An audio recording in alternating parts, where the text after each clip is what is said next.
بسم اللہ الرحمن الرحیم۔ السلام علیکم ورحمۃ اللہ وبرکاتہ۔ حضرت محمد مصطفیٰ صلی اللہ علیہ وآلہ وسلم نے فرمایا، ایمان کی 70 یا 60 سے کچھ زیادہ شاخیں ہیں، بس ان سب میں افضل ترین شاخ لا الہ الا اللہ کہنا ہے، اور سب سے کمتر شاخ راستے سے کسی بھی تکلیف دہ چیز کا ہٹا دینا ہے، جبکہ حیا ایمان کی ایک اہم شاخ ہے۔ صحیح مسلم حدیث نمبر 35۔ ناظرین، اس حدیث میں ایمان کے شعبوں اور شاخوں کی تعداد، لا الہ الا اللہ، شرم و حیا اور راستے سے کسی بھی تکلیف دہ چیز کو ہٹانے کی فضیلت اور اہمیت بیان کی گئی ہے۔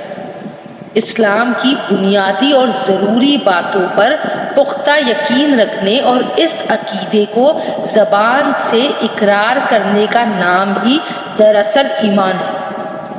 چنانچہ اس حدیث میں بتایا گیا ہے کہ کامل ایمان کے 60 یا 70 سے زیادہ شاخیں ہیں، جن میں سب سے اعلیٰ ترین شاخ لا الہ الا اللہ کہنا ہے، کیونکہ اس کے ذریعے ہی توحید کا اصل اقرار ہوتا ہے، جس کو اصل ایمان کہا جاتا ہے۔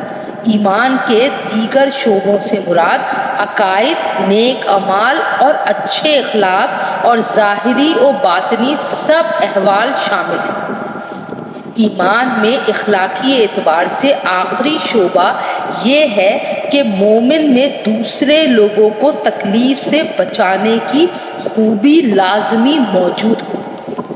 اس لیے راستے سے کوئی بھی ایسی چیز جو کسی بھی راہگیروں کی تکلیف کا باعث ہو، اس کو ہٹا دینا بھی باعث اجر و ثواب ہے۔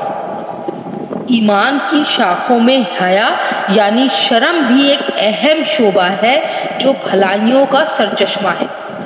حیا انسان کی ایسی خوبی و خصلت ہے جو انسان کو بد اخلاقی اور بہت سی برائیوں کے ساتھ ساتھ گناہوں سے بھی روکتی ہے۔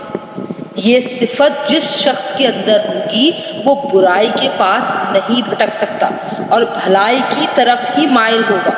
لہٰذا مسلمان ہونے کے ناطے ہمیں بھی یہ کوشش کرنی چاہیے کہ اپنے اندر ایمان کی شاخوں کو اپنائیں، بالخصوص حیا کی خوبی و خصلت پیدا کریں، تاکہ ہماری زندگی پاکیزہ اور ستھری ہو اور ہم دین، دنیا، آخرت تینوں کی بھلائی حاصل کر سکیں۔